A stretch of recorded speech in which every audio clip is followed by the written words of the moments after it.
Netcasts you love. From people you trust. This is Twit.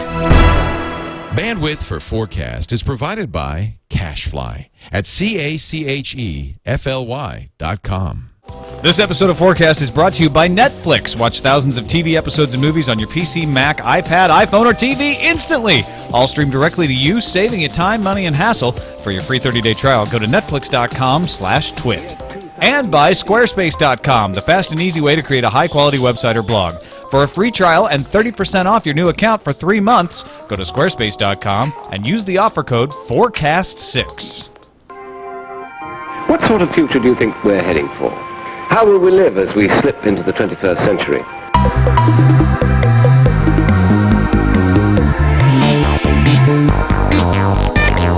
Welcome to FourCast episode 80. I'm Tom Merritt. And I'm Scott Johnson. You know, Scott, if we had been timing this better, we would have had it 80 on this episode. Yeah, we totally could have. I was actually episode 80 while we were at Nerdtacular last week. Once again, I just want to thank Tom publicly right here on FourCast for coming to Nerdtacular 2011 over the weekend. We had a ball, but sadly no FourCast. But we loved all the fans that came out and said, hey, we love FourCast. That was kind of awesome. Yeah, it was pretty fantastic. If you didn't make it to Nerdtacular this year, do try to get there next year. Scott outdoes himself every year. I can't wait to see what you do next year. Oh, man, I hope I don't disappoint. But, yeah, we're looking forward to 2012 just about as much as I can 3 days after 2011. So we'll see. Are you recovered yet? You had to do the morning really. Stream this morning, right? I figure, we did a TMS this morning, and we were a little pooped. But we played some highlights this morning, talked a little about the show. And you did a clip show? Yeah, I realized maybe give me 4 months. I'll start thinking about next year, I think. But between now and then, I'm going to chill a little bit. All right. Well, we're very excited to have a couple of great guests with us today. Joining us from Hack 5 are both our guests. First of all, Jason Appelbaum, co-host and coder at Hack 5. Yeah. We've been doing a bunch of the coding segments and the tutorials on how to get started in programming. Thanks for coming on FourCast, man. Thanks for having me. Thanks for being in person. Yeah, I live around here now. Yeah, that's awesome. Also on Skype, Rob Fuller, penetration tester, certified checkbox unchecker, contributor on Hack 5, father, husband, and United States Marine, Rubix. Welcome to the show. Well, you kind of set me up wrong. I can't be there in person because I'm in Virginia, but now I'm sad. You get an excuse for being in Virginia, though. I mean, that would have been superhuman if you had somehow commuted from Virginia to the show. But Marines are expected to be superhuman, so... You could teleport. You're too hard on yourself. Okay. I say that to a lot of Marines. You guys are too hard on yourselves. No. It's great to have you on the show. Rob, Jason, are you guys you familiar with the forecasting? Are you ready to do some predicting? Absolutely.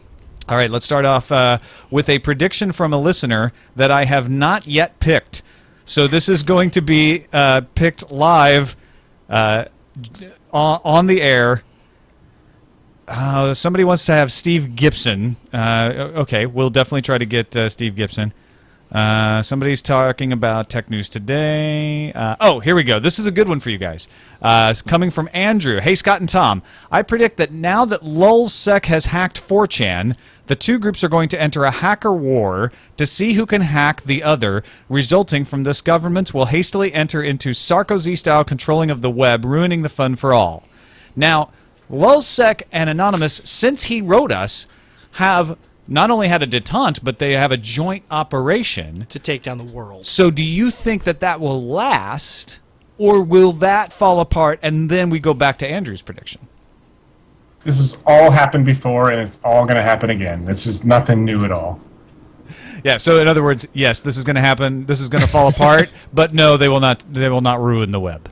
I don't think they're going to have the opportunity to, because I think there's going to be so many insider bickerings, and then they'll split, and they'll join back, and they'll split, and then they'll become another third entity. And I always have this sneaking suspicion that it's like Five Guys anyway, that it's just this handful of dudes who seem like big organized groups or even big unorganized anarchistic groups, but they're really just like five guys, and they all live in like the same neighborhood, and one of them says, you know what, we're In-N-Out Burger, and we're having a meeting, and I think tomorrow I'll be anonymous, and you go be that other group, and I don't know why I feel that way, and maybe that opens me up to an attack, I don't know, but it feels like it's just this handful of dudes, that it's not these giant groups, and so they could put on a show that feels like a giant hacker war, but I have a feeling it'll be really this small scale joke that they'll all be in on, all 5 of them, and we won't, sadly. That's how it's happened before. Like, that's exactly how it works. So 5, 10, but they keep it small on purpose because, how many people can you trust? Usually what the Web of Trust thing is, like, the most you can trust is 10 people, 11 people, whatever that book said, but it's usually a really small group of people, and there are people lookalikes or act-alikes that do the exact same thing, but that's about it. It's usually a very small group. And I think I know the answer to this based on your answer to our emailer question, but we are seeing a lot more activity, or at least a lot more reporting of activity. Some people think that that's just because companies are more likely to want to admit stuff than they used to be. But I think there is actually more high-profile hacking going on. Is that just a kind of a temporary swell, or is this the beginning of some kind of hockey stick? I mean, it comes and goes. I mean, you'll see a giant hack, and then they'll rethink and regroup for the next one. But that could take years to really plan out, find the vulnerabilities, and exploit them. But we're getting like SQL injection attacks every day from 20 or 30 different groups. Is that just because the companies are now finally admitting it, whereas in the past they just sort of pretended it was a server problem and didn't want to admit that they were hacked? Now that Sony admitted they were hacked, everybody's like, well, it's not that embarrassing I mean, anymore. Sony got a lot of blowback for that, though. It wasn't just like, oh, we're hacked. Okay, everyone's fine. They offered years of identity theft protection, and that's a lot of money. And I think the bigger companies can afford that sort of thing, but the smaller companies that have those sort of huge leaks, it kind of tends to kill them. So I think there's still going to be we got hacked, but we're not telling anybody sort of situation. The dangers to me seems to be that we will that this will just become more and more in vogue to do. So you're going to have kids growing up with nothing to do, sitting around with sharp minds and a decent computer, and they're going to go, oh my gosh, look what's happening to multi-million-dollar organizations. They're fumbling all over themselves. They're losing customers. CIA. Or exactly, whatever. They're just falling apart. Wouldn't that be fun to be somebody who's doing that to them? We're going to have a whole new generation of hackers, smarter than the one that came before. And until we get ahead of that curve, and when I say we, I just mean everyone else gets ahead of that curve in terms of security, I just feel like we are just asking for decades of this is the fun thing to grow up and do. This is the thing to do in your teens and 20s before you start getting serious in your life. And that's bad. That just means more and more hackers, more and more problems. And because this stuff's just made by people and not Martians... Well, you mean malicious hackers, not hackers. Well, yeah. I mean, there'll always be hackers, taking things apart, but the malicious hackers, I don't know, poking the bear is kind of, I mean, literally poking the bear in this case, I don't exactly see bored teenagers sitting around going, I got an idea, let's take on the largest, intelligence organization in the United States. That's a great idea. Rob, do you think we're ending up with a more secure internet because of this, though? I think that the actual disclosures from companies are due to the fact that there's Twitter, there's Facebook, so they Hard to keep a secret, huh? Right. So they're just afraid that it's going to come out anyway, so they need to get ahead of it. So that's making them actually do better security, sort of. I guess my point of view is coming from where it's been happening for so long, and as a pen tester, I've seen such horrible vulnerabilities and stuff like that in tons of organizations that I think that this is helping but also hurting. I mean, correct me if I'm wrong, Rob, but most security or most large companies rely on security by obscurity at this point, and just they haven't been hacked, so they don't really take it seriously. Correct. That's about right. Well, so that seems easy. Like, why don't we see more? Like, I know this accusation was levied at Sony, and they said, all right, well, fine. It's one thing to get hacked when you're super tight, but you guys weren't super tight. You could have been easily super tight or much tighter than you were. So what is that just the next step? Just everybody stay as tight as possible, as long as possible, and once in a while something will leak through, but companies need to just quit being lazy about that and therefore spend more money, I suppose. Yeah, it's a financial thing, I would think. Because right. Pen testing is fairly expensive. It's lazy admins, really. People who get hired on right out of college or who just got into security because it makes money and they don't care that much. People like myself or a bunch of the rest of the community that really cares about security and would do it for free if they didn't half bills, would it's just such a smaller group as in any business, right? Any form of art, I guess. It's just that these companies don't have the ability to hire the people who care about security enough to be proactive about it. All right, well, let's move on into our short-term predictions. These are things you think will happen sooner rather than later, maybe in the next few years. And Rob, we'll start with you. What do you got for us on the short-term scene? I think that console gamers will finally see the light and start playing PC games. So, victory for PC gaming. I hope so. Interesting. Scott, what do you think? Well, actually, it's funny you bring this up. This has been coming up a lot on the Final Score and other shows that I've been guesting on.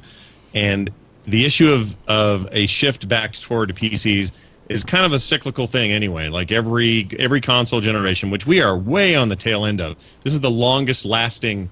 It's the Retson of console generations. It's lasting forever, or a lot longer than usual. We should have new consoles from everybody by now, not just this new thing from Nintendo. But it's a longer tail this time because we've kind of reached, not a wall, we've certainly got a ways to go, but we've reached a bit of a high watermark in terms of capability, and we've stayed there longer. Well, as a result, we're now dipping back into what PCs can do, and the PCs are blowing consoles away right now. And I found myself, I kind of follow this pattern. I'm big on consoles for a few years, and then I just start drifting back to my PC, and it's upgraded, and it's faster, and it's newer, and I'm doing stuff on there that looks 3 times as good, runs twice as fast, and we're seeing new experiences show up there, and we're seeing a lot of stuff in the way of competition from services like Steam that really do command a lot of attention and sort of get a lot of new players interested in playing on that platform as opposed to the downloadable content available on consoles. So I agree that there is a move back toward PCs, but I just think it's cyclical. Now, I don't know what the next generation brings. I don't know what downloadable means toward physical media and all the other sort of things that are in the air about the future of consoles. But if PCs can get smaller, more compact, more powerful, and more living rooms, and I don't mean just media server PCs that we've been trying to fiddle around with for 5 years, but really something new and special in that regard. And other interesting competition starts to show up from non-console makers like maybe Apple or Roku or other companies that may get into the business of building powerful hardware, powerful enough to run apps, quote-unquote apps or software or games. You're going to see a very different marketplace in the future. But yeah, the shift toward PCs right now is evident, and I hope it continues for the next at least couple of years because we're seeing some really fantastic experiences on PCs. The cross-platform stuff is what's going to kill it, though. The fact that you can play it on anything, right? I got a Mac, I got a PC, it doesn't matter. Right.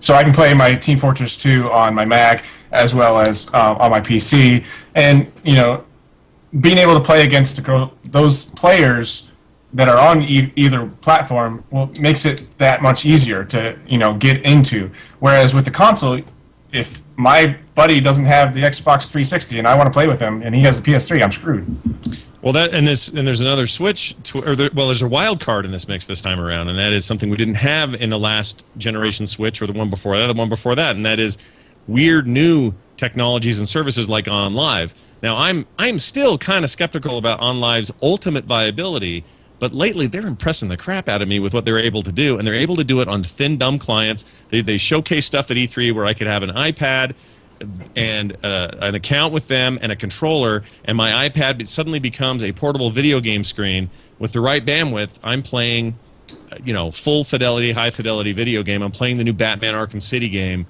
on that thin client wherever I want to be through some kind of subscription service. Those kinds of services were unheard of 5 years ago. That kind of changes everything if they can pull that off, and if the rest of this country can catch up bandwidth-wise and start forgetting about caps and figure out a way to get more fiber to the home and that sort of thing, that changes everything and kind of makes these, whoever's hot new box kind of irrelevant when it's all handled on the server side and the clients can be as thin as they want. So that's a whole other factor to this that we've never had to deal with before, and I don't know how that shakes out, but I think it does have an effect, whether we like it or not. I think we're going to end up seeing a total fragmentation in video games. So, in the past it's been like, well, where are video games? Are they on consoles? Are they on PCs? They're going to be all over the place. We're going to have certain types of gamers playing on their phones, which we already have. We're going to have certain types of video games being played on the Wii U PZ or whatever they decide to call it in the future. And we're going to have serious, what we've traditionally thought of about video gamers moving back to the PC, and I think Rob's right about that. But I don't think that kills consoles. I think consoles are going to morph into your set-top box that is your entertainment center. So you play video on there, you play audio on there, you've got the ability to check email and Twitter and play some games. Like everything else, like your phone is able to play games, your console becomes more than just a video game. I think that's really smart of Microsoft and Sony to go after that. Nintendo's taking a slightly different tack. It's got a little bit of that entertainment center feel to it, but they're saying we're a different kind of game than PC gaming. If you want to do PC gaming, you wouldn't probably want to buy a Nintendo anyway, even though they're trying to make sure that the hardcore gamer doesn't discount them because they want to sell some more.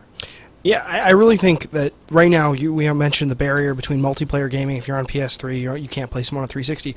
I don't know why that barrier is there other than to sell 360s or to sell X consoles, because technologically they're almost the same. They both they all use packets. I mean, yeah. And they're all the same game. There's no technical reason. No, I don't think there's a technical. Although there is the idea that if you're on a PC, you have an advantage over somebody trying to use a game controller. Well, they can get a keyboard and mouse. Yeah, we just add keyboards or buy a real to the gaming. But it's also true the other way around. The people on consoles have had this other advantage with controllers that are just better controllers for certain kinds of games. Yeah. So if you're playing a first-person shooter, or better yet, something like a strategy game, StarCraft 2 or something, a mouse and a keyboard are not only preferred, they are crucial in those kinds of experiences. But it's also kind of the flip of that with like racing games, platforming games, certain action games. And in those cases, it is so easy now, another point in Microsoft's column, to hook a 360 controller up to your PC, and those games are inherently supporting them. They even show all the graphical representations of triggers and buttons that correspond with the controller themselves. I just see those two worlds kind of moving together, and with the advent of Steam and other digital services, changes the whole game for PCs. It makes it a really viable platform for even those games I want to sit back on my butt on a couch and play on a big TV, which is exactly what I do with my PC and certain games with a controller. So not everyone's doing that, but I think there's a movement toward that, and the lines are just being sort of blurred. And then OnLive will come in and kill it all anyway. Well, you have to have internet for OnLive. And I found out that that's not something you can always have. You found that out today. Yes, today, in fact. Not yet. I think it will be eventually, but yeah, we're not there yet. All right, let's move over to you, Jason. Short-term prediction, something you see on the near-term future. What do you got for us? Cell phones and laptops becoming one. Ah, the slaptop. The slaptop, indeed. So not this dock that the Atrix does for $500 million, but actual larger tablets that either have keyboards you attach to them or things like that, because I really think Android, or insert your 5 years down the road mobile operating system, is going to be able to do everything your high-end laptop can do. That's kind of what Microsoft's shooting for with their previews of Windows 8. Yeah, because it's Windows 8 mobile and Windows 8 desktop, and yeah, they've got this Metro-looking UI that is over the top of Windows 8 that is very tablety. Mm-hmm. But you don't think we'd have the small form factor phone anymore? No. I think everyone's going to move to, and it sounds weird, but we may move back to the earpiece. So you've got this giant tablet, but when you answer a phone call, maybe you pop out an earpiece and stick it in your ear, and then you've got your phone. Where do you keep the tablet? You can't stick it in a pocket. Well, we're going to get bigger jeans. That's Scotty Vest. That's a real prediction. Jeans with tablet-sized pockets. Got it. That is my favorite prediction, that we're all going to have huge, huge pockets in our jeans moving forward to accommodate this new super future. But it seem to, I mean, I'm not actually arguing one way or the other against or for this prediction, but just to throw it out there and play devil's advocate, why do you see the reversal of a trend that is already smaller, thinner, tinier? Like why does that? Because we're going. Well, that trend is already reversing now. There are phones out there with dual 1.2 and 2.0 gigahertz processors. There was one released on the 15th. It's a dual 2 gigahertz processor. Yes, it's an ARM, but the thing still gets hot. It still sucks batteries. It reminds me a lot of a Mac at this point, and the batteries are starting to get bigger. And it's a 6-inch, or excuse me, a 4.5-inch phone. I mean, that's not a far stretch from 10 or 12, and people are already carrying laptops or 7-inch. Or 7-inch. Yeah. But I just think the screens are going to get thinner, and it's going to get thinner. I'm not so concerned it's going to get thicker, but I just think the actual usable surface or the bevel is going to start to disappear like it did in TV. Foldable. Or two screens that fold, or just you're talking about foldable LCDs. Yeah, just roll it up. Roll it up. Roll it up. But then you've got to then you need longer. Is that pockets. a slablet in your pocket, or are you happy to see me? Yeah, I do this thing now where I'll use my phone a little bit and go, I'll just wait till I get home and do this on my iPad, like I'm looking through my news feed or something, because I need to gather articles for the next morning show. So did you say you wait? This is a pain. I'll just do this when I go home, and I'll do that. I'll wait till I've got a bigger screen in front of me before I go through that stuff, because I'm just more kind of comfortable and less hunched over. And so I can, I think there's an argument to be made that a lot of the things we need to use these devices for are better suited at a larger size. But if you'd asked me this, 3 years ago, I probably would have argued with you and said, no way, we're just going to get smaller and smaller. The whole point is to be as portable as humanly possible. And I'm finding personally that I need some of one and the other depending on the task. Did you say you waited to get home to use an iPad? Oh yeah, all the time. So you wait till get home to use a mobile device? Well, no. See, I'm out with my phone somewhere where I'm not going to carry. I don't have those pants you have with a huge pocket, right? So I'm not carrying around my iPad with me necessarily. But I remember just the other day, Saturday, running around with a bunch of people here still in Salt Lake for the conference, and I don't remember what I was looking up or trying to do. And I was like, it's a pain. I'm going to be back there in 2 hours. I'll just do it on my iPad when I get home. And I've only got a Wi-Fi iPad, so okay, whatever. It's not that mobile. It's not that mobile. You need to glue a hotspot to it. Rob, do you think you would be comfortable just having a tablet-y cell phone laptop? Actually, I think that I'll have all of them. I think that I'll have... So he'll have the biggest pants of all. Right. Just, they have to each his own. Like, I like the size of the iPad just so that I can have it around and I can actually sit down and watch a Netflix movie. And I also like my iPhone size because it fits in my pocket and it's with me wherever I go, so I have my email there. I mean, so if I know that if something absolutely happens on Twitter is an earthquake or whatever, I got it. Whereas I don't have those pants, so I can't take my iPad everywhere. Right. The pants are the key. The pants are the key. And you mentioned watching Netflix, which they are actually a sponsor of FourCast. Let's take a quick break to thank them. You can stream thousands of TV episodes and movies directly to you instantly, saving you time, money, and hassle. You want to watch Pulp Fiction because somebody just made some quote about, nobody move... or let's be like three little Fonzies or something, and you're like, I gotta watch Pulp Fiction now. You can do that right now on your iPhone, on your Android phone, on your Xbox 360, your PS3, your Nintendo Wii, your iPad. If you're not a gamer, you can watch Netflix on your TV with an Apple TV box. They're inexpensive, easy to use, and with Netflix, you can watch movies and TV shows instantly using any of these devices. Try it now for free for 30 days. You can cancel anytime you want. Go to netflix.com/twit to let them know that you heard about it here on one of the Twitch shows. And be sure to use that URL when you sign up or when you get somebody else to sign up. If you're a Netflix user, treat your friends. Say, look, you can get 30 days free. Might as well try it out. Netflix.com/twit. We thank them for their support of FourCast. All right, let's move over to our long-term predictions. And Jason, we'll begin with you. These are the more in 100 years we'll be in flying cars kind of thing. What do you got? I was actually going to say self-driving cars. Okay. But not just self-driving cars. Well, actually, no. Are you? Yeah, I'm saying so. Okay, so self-driving cars. And not just the kind of self-driving cars where you're like, okay, you get in it, you tell it your destination, where you go. I'm saying self-driving cars to replace all of the other bad drivers. So you when you're driving down the road, when you're actually driving down the road, there'll be two license plates, a green and, I want to say red, but black or another color that isn't as ominous. And one will be self-driving and one will be driving. Okay. So there'll be a mix. And people like all me, in the same lanes? All in the same lanes. There'll be a mix because I feel like in a few years there's going to be some times where I don't want to drive, like across country. I've done it and it's not that fun. Everyone's like, I'm going to drive across country. Boring, it does. 3,000 miles through the desert is really bad. Your arm starts to hurt. Yeah. Especially if you do it all at once. And your feet. Your feet. Yeah. Pedaling your Prius. Yes, pedaling my... Fred Flintstone style. Exactly, but I think self-driving cars will become more prevalent, and I think they'll start to not. You don't think we'll be missiles on the road? Be split up into like here's the self-driving car lane, and here's the normal driving lane. It's possible, but I think because that would require another road infrastructure, I don't see that happening. Because we'll just make the HOV lanes then. We'll just. But the HOV lanes is where you get to go faster. No, but I think there'll be a mix, and I think with that mix, it'll cause speed limits to go away, and I think traffic will slowly get dissolved because everyone that can't drive will automatically go into auto drive, and we'll see this amazing trend towards there's huge red light effects and there's huge traffic backups where there just isn't a traffic problem because everyone's driving 200 miles an hour to get to where they're going. There'll be a huge accident problem, but there won't be a traffic problem. Wow. Let's do it. We've had similar stuff like this come up. We've talked about the Minority Report method of getting people around and dealing with traffic and whatnot. It actually is faster when you have self-driving cars because they don't do stupid things like cut off somebody to get around them for 1 minute. They don't do they space themselves evenly. It's just more efficient than the sort of randomness with that causes backups because people are like, I'm not going to let that person in, which actually slows down traffic for everyone. Mm-hmm. Yeah, and all it takes. Turn lane. I'm sorry, get in the turn lane and then hurry and go forward. Yeah.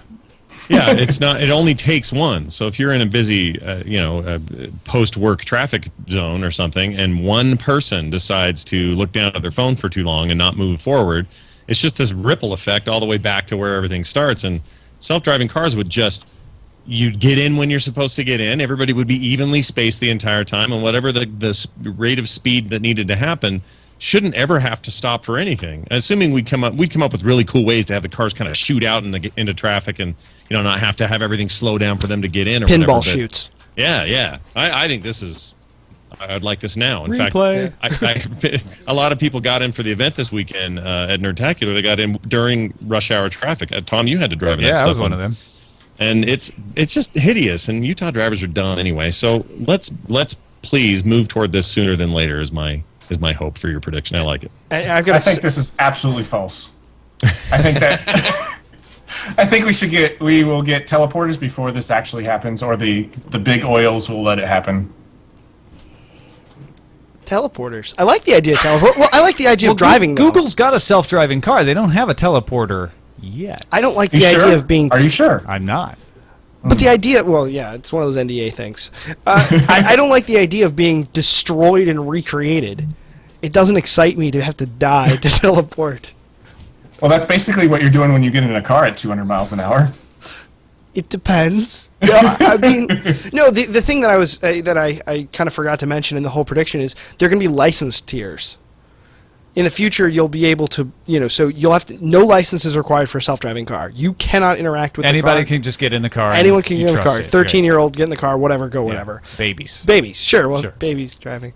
Wow, that's really not a good idea. But anyway, and then there'll be licenses. So in order to drive with self-driving cars, you need X license so that you can, interact on the same level as a computer.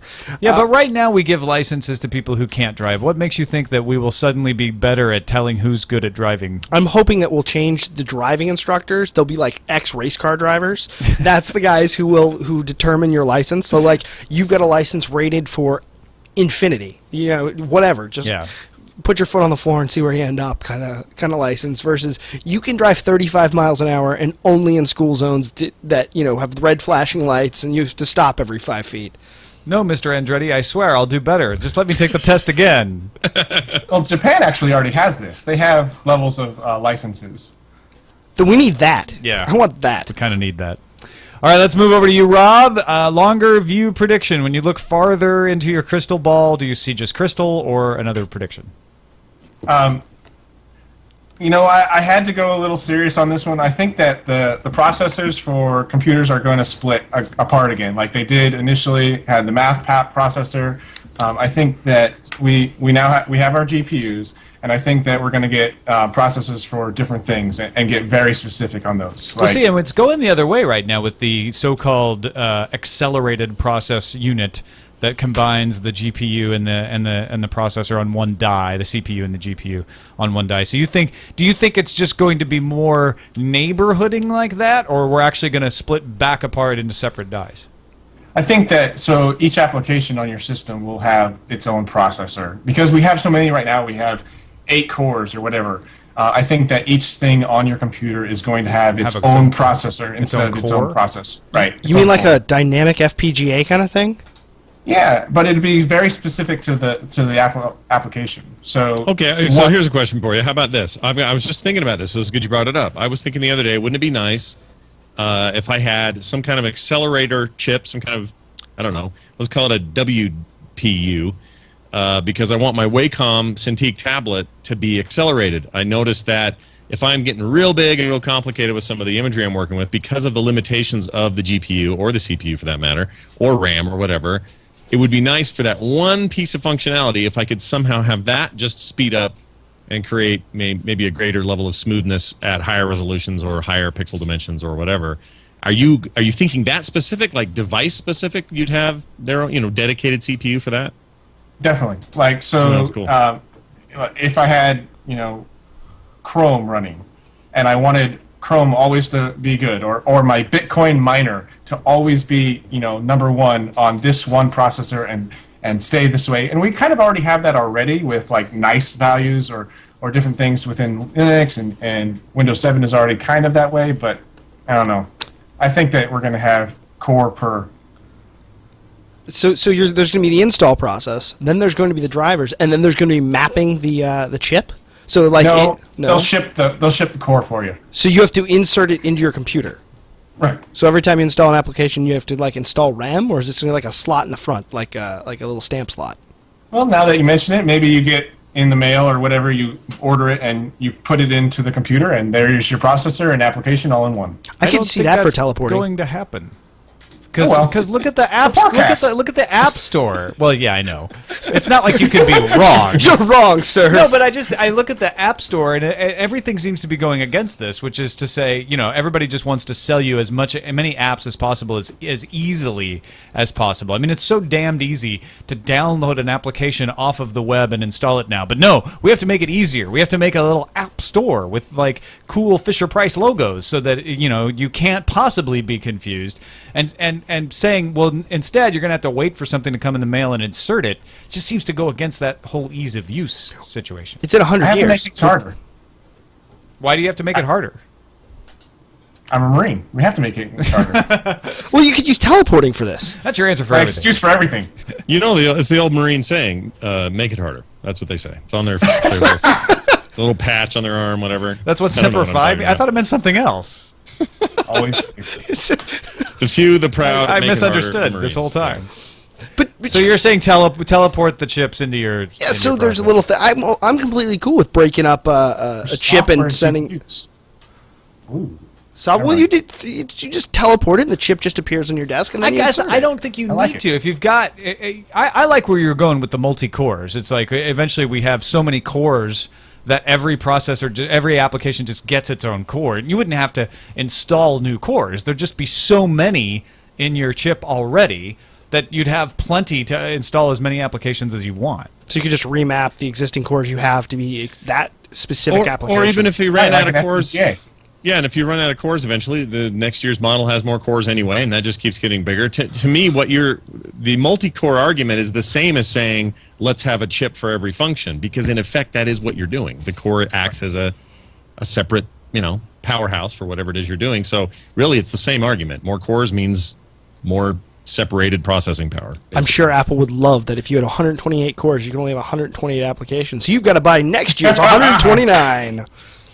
All right, let's take a quick break and thank our other sponsor this week, Squarespace.com. Easy to use UI for creating and managing a website or blog. If you want to be in the cloud and say, forget about cores, I'm just going to be in the cloud with my website. I'm going to make websites for other people, but I'm going to use Squarespace because it's really super easy and they don't have to know this. Check them out, Squarespace.com, optimized for both beginners and experts. If you're a CSS expert, you're still going to love Squarespace because you can get under the hood, but they make it easier getting there. They leave you more time for just tweaking the stuff that you want to tweak and not building up all the tedious stuff from the beginning. You can import your blog from most of the other services you could possibly be using. WordPress or Blogger, Movable Type, and TypePad. And I do know it's WordPress, not WordPresser. I don't know why I said that. But you can import from all of those services and export as well. They're not going to lock you in. They know that you're going to like Squarespace, so they don't have to put locks on the doors. They know you're going to stay around. Check them out at squarespace.com, and you have a special offer because you're listening to us right now. Use the following code, FourCast6. When you sign up for your free trial, it's a free account, no credit card needed, just try it out, and if you decide to purchase it, you use that code, FourCast6, and get 30% off for 3 months. Now, you spell out 4, F-O-U-R-C-A-S-T, and then the number 6, 30% off for 3 months at squarespace.com. We thank them for their support of FourCast. You can have a website going by the time I finish this sentence as long as I keep talking for just a little bit longer. It's that easy.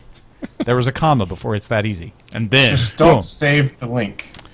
Just yes, exactly. Well, Thanks. no, what I'm saying is there's an automatic login for FourCast that allows you to log in. Just don't save it on a public bookmark, please. Yeah, that's probably a good idea. Good advice from the Hack 5 penetration tester. Take it seriously. Squarespace.com, offer FourCast6. We thank them for their support. Time for the crazy-ass predictions, and Rob, we'll start with you. One really far-out forecast. What do you got? I think that Call of Duty 20 is going to come out where they do this virtual reality thing where you actually go to boot camp and then to war, and some people get killed, but it works. And so actual deaths, not virtual deaths.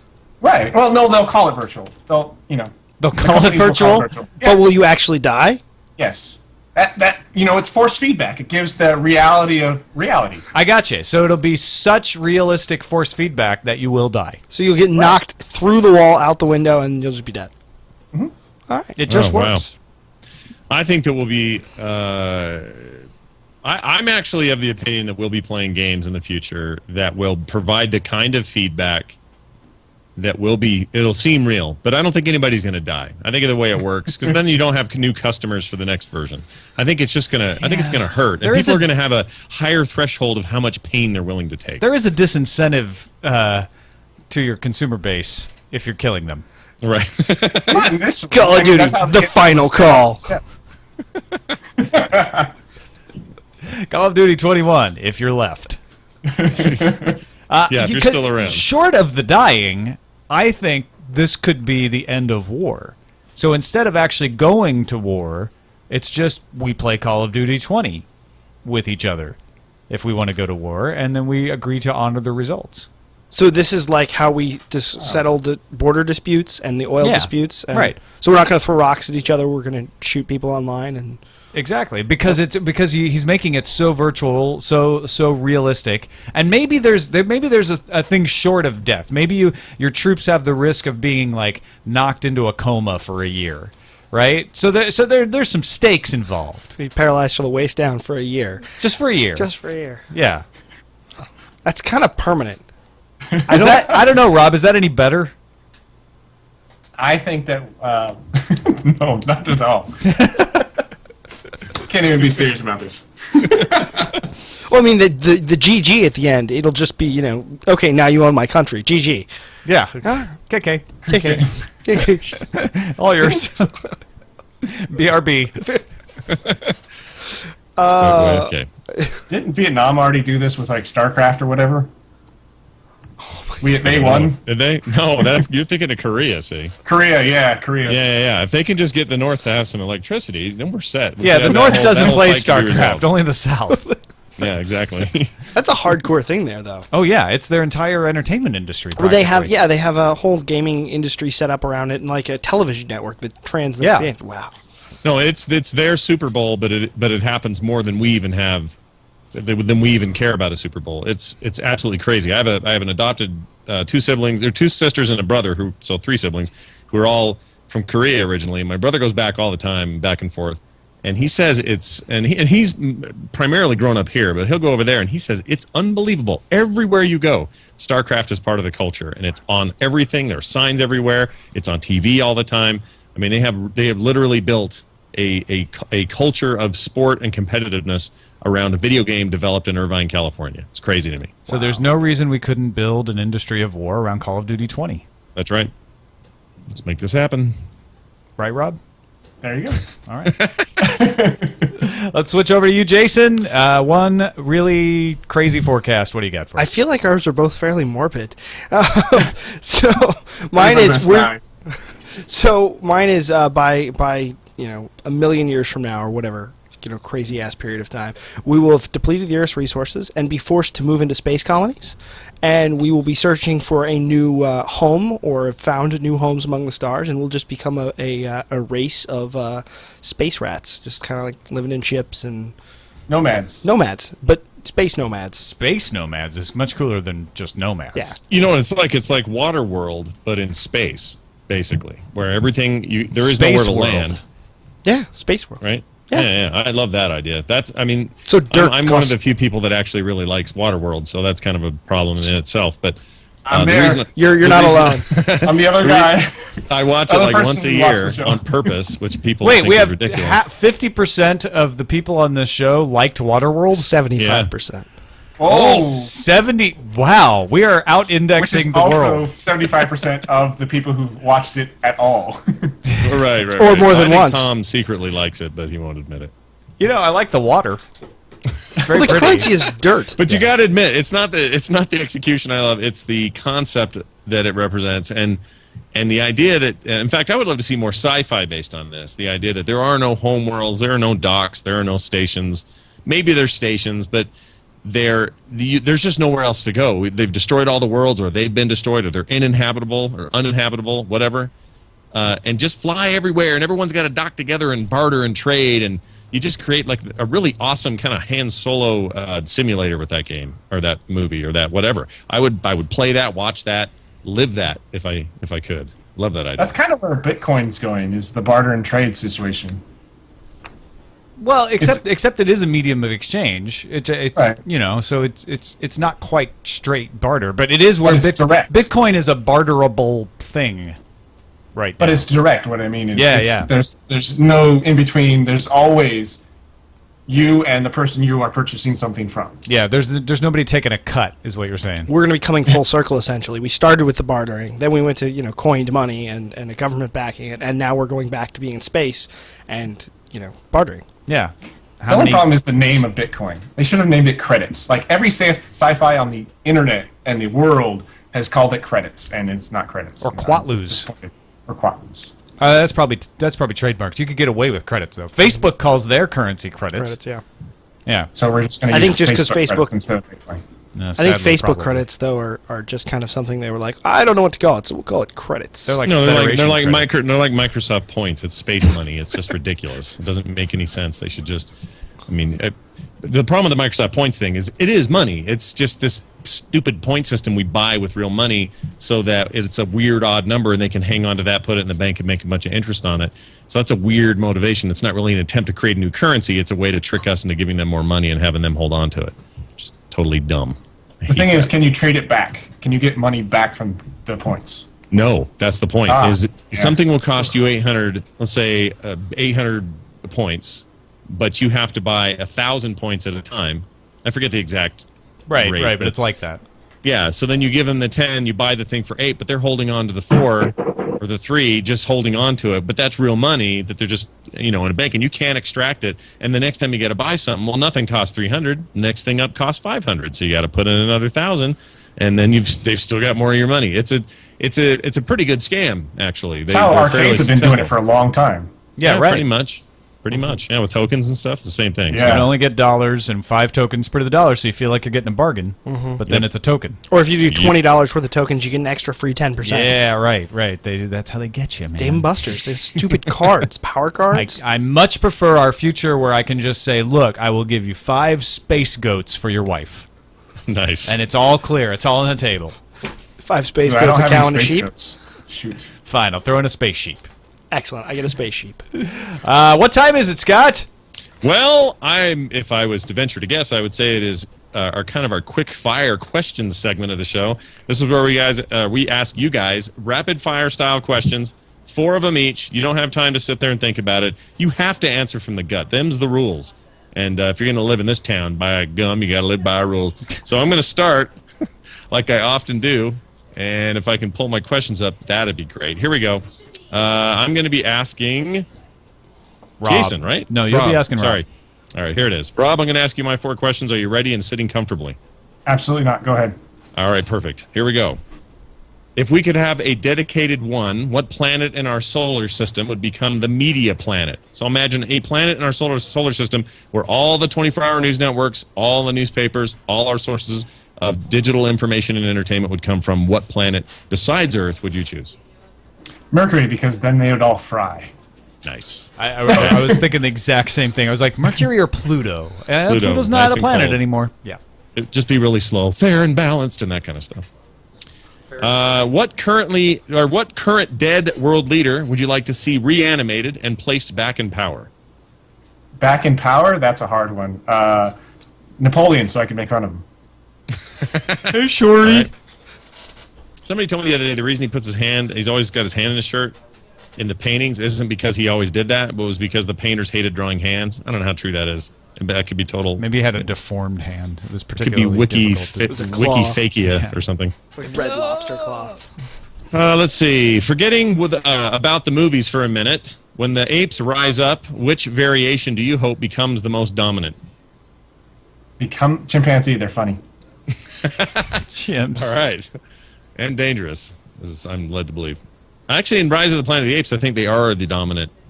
They're the dominant species, right? I mean, the gorillas are kind of the grunts, the smart ones are the orangutans, and then the chimpanzees get it all done. And the bonobos are just getting it on. That's a topic for another show. The gibbons are the wild card, Tom.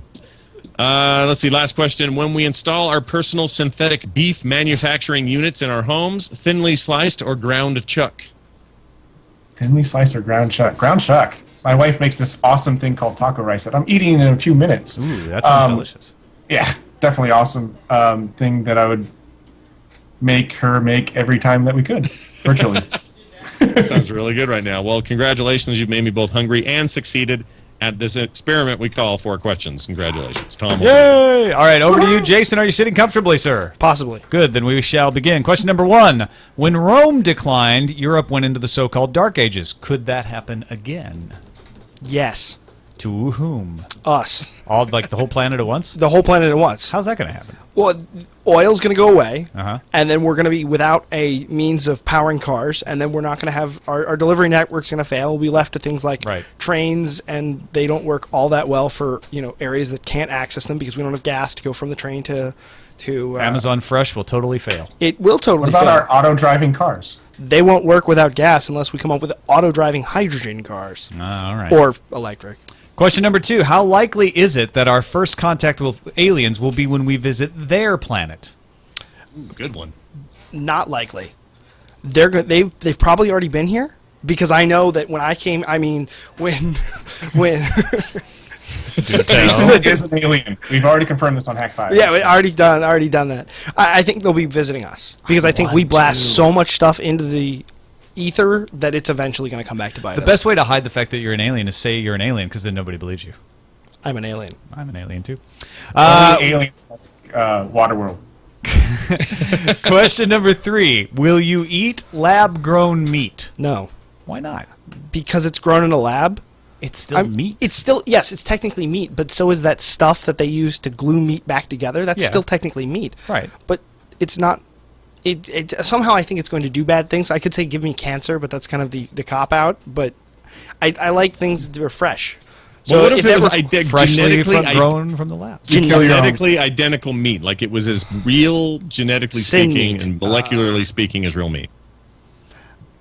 I mean, if you fed it to me and didn't tell me it was real meat and I couldn't all in the tell, perception. it's all in the perception, really. Right. I mean, Question number 4. What are the chances of another sentient species arising on Earth, and if so, which one will it be? dolphins. Already there. Next sentient. No. Next sentient species outside of that? Yeah, no, I kind of think you're right about dolphins. But let's say we're already counting dolphins. Okay. As Douglas Adams has proven we should. Oh yes, it's Douglas. What would you go? Where would you go after that? I would have to either go with cats because they have human-like characteristics where they have personalities, or go to the complete opposite end of the species like giraffes. Drafts. I could totally see them at top out. Space.